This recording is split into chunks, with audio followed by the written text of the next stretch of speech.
Ito ang special episode ng Ronda Probinsya. Ako si Jose Carretero. Balikan natin ang nangyaring malagim na road rage sa Antipolo City kung saan may buhay na nadamay. Alamin din natin kung paano ito maiiwasan.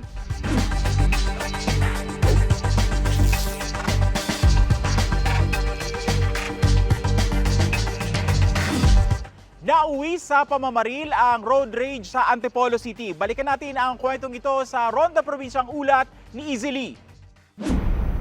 Sa video na ito, sinusuntok ng lalaki na nakaputing t-shirt ang isa pang lalaki na naka-helmet. May mga pumagitna para umawat. Pero maya-maya, bumunot na ng baril ang lalaking nakaputing t-shirt at paulit-ulit na pinaputukan ang kaalitan hanggang bumagsak ang biktima sa kalsada. Nagpatuloy pa siya sa pagpapaputok ng baril at saka pinuntahan ang isang babae sa gilid ng kalsada para buhatin at isakay sa nakaparadang sasakyan. Makikita rin na inurong pa niya ang katawan ng binaril na biktima bago sumakay sa sasakyan at humarurot paalis. Nangyari ang insidente sa bahagi ng Marcos Highway sa Sitio Kalumpang, Barangay San Jose, Antipolo City. Ayon sa Antipolo Police, tinamaan ng bala sa ulo ang 52 anyos na rider. Tinamaan din sa kanang braso ang 22 anyos na anak ng rider, habang tinamaan sa may dibdib ang 29 anyos na lalaki na sumubok umawat sa gulo. Tinamaan din ng bala sa hita ang kasamang babae ng suspect. Agad isinugod sa ospital ang mga biktima. Sa hot pursuit operation, nahuli ng mga pulis ang suspect sa Barangay Mayamot, Antipolo City. Nagkaroon ng habulan and eventually, naaresto natin yung gunman dun mismo sa border control point natin. Ayon sa 28 anyos na suspect, nagmamadali siyang magmaneho dahil may hinahabol umano siya nang bigla naman siyang harangin ng mga nakamotor. May kumumpronta po sa akin na, ayun po, rider, ganyan, pinagmumura po ako, patayin mo ba kami? Yung isa pong lalaki na naka-helmet, yung matanda po na hihinto sa akin, bubunutan po ako ng baril. Siyempre bilang po akong gun owner din, matitrigger po ako sa ganun. Ayaw umanong magpaawat ng rider hanggang sa nauwi sila sa suntukan. Pinagtulungan din umano siya ng mga kasama nito. Susuntok po nila ako sa ulo, sa dibdib, sa katawan. Kaya ako po kinuha yung baril ko sa may sasakyan. At bigla po sumugod pa sa akin yung mga matanda. Tapos yun, doon ko na po siya na tamaan. Hindi ko naman po gusto na mangyari yun. Nablanko na po talaga ako kasi ang sakit na ng katawan ko na sa bugbog po nila . Nakuha sa suspect ang isang 9mm pistol. Iniimbestigahan pa ng pulisya ang insidente. Dumipensa naman ang suspect sa nangyaring pamamaril dahil kinuyog umano siya ng mga biktima.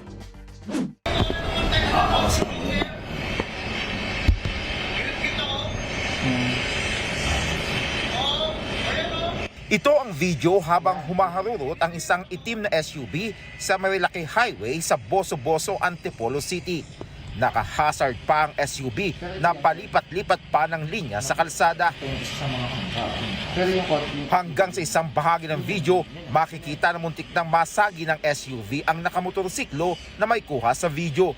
Sa hiwalay na video na naipost sa social media, makikita na ang isang lalaking nakasuot ng puting t-shirt na nakikipagsuntukan sa dalawang lalaki na nakasuot ng helmet. Ang nasabing lalaki ang driver ng itim na SUV.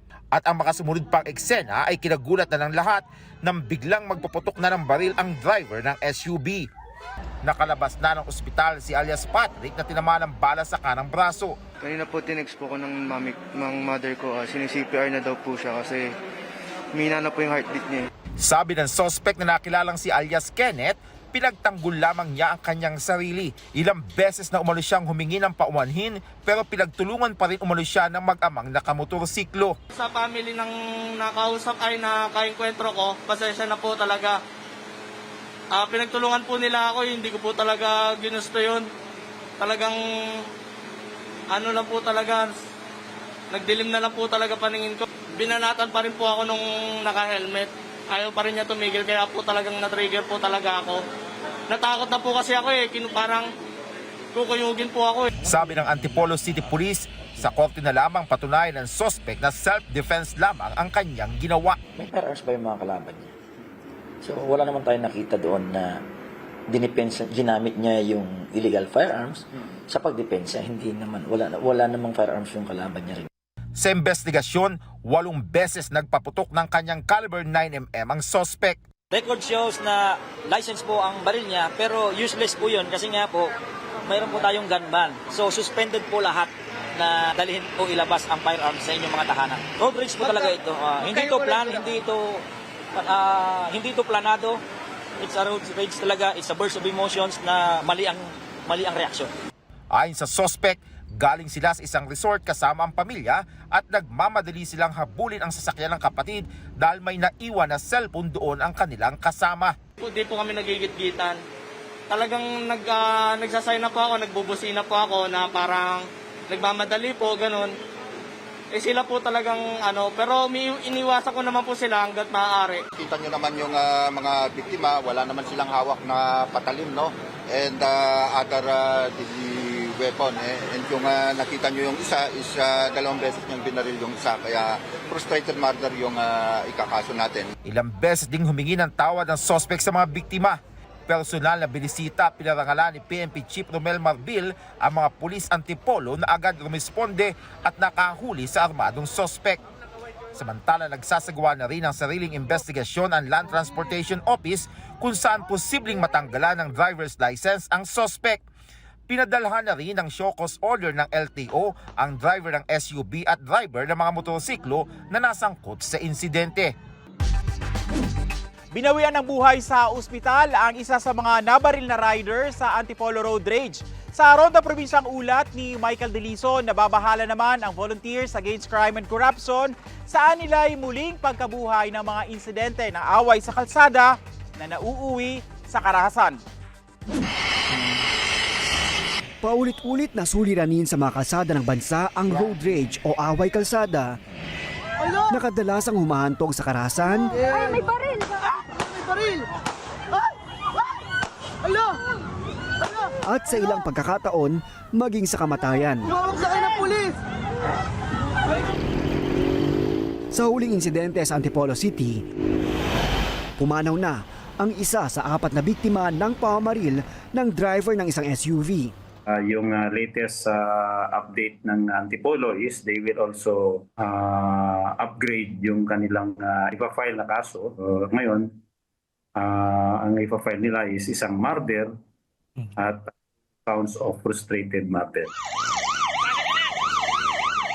Sa kasamaang palad, hindi ito ang unang insidente ng away kalsada na nauwi sa kamatayan.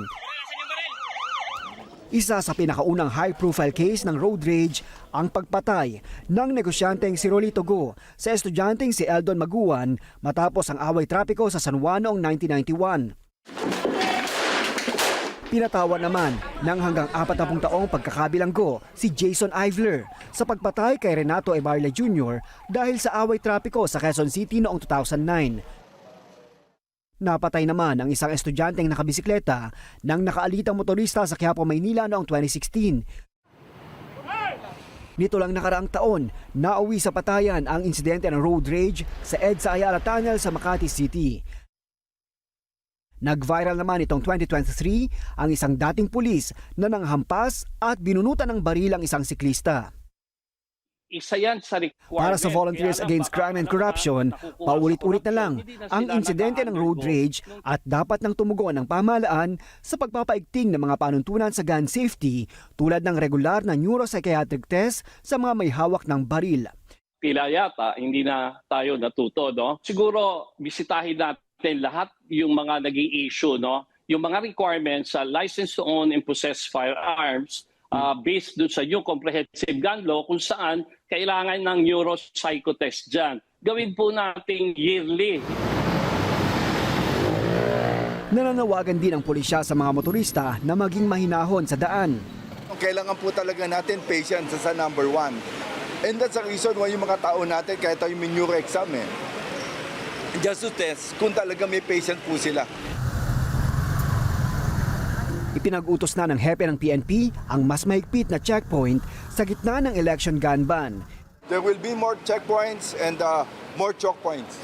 Maramdaman po yan. We will be requiring high patrol to join po dun sa checkpoints po natin para may strict po yung ano natin paggawa po ng checkpoints.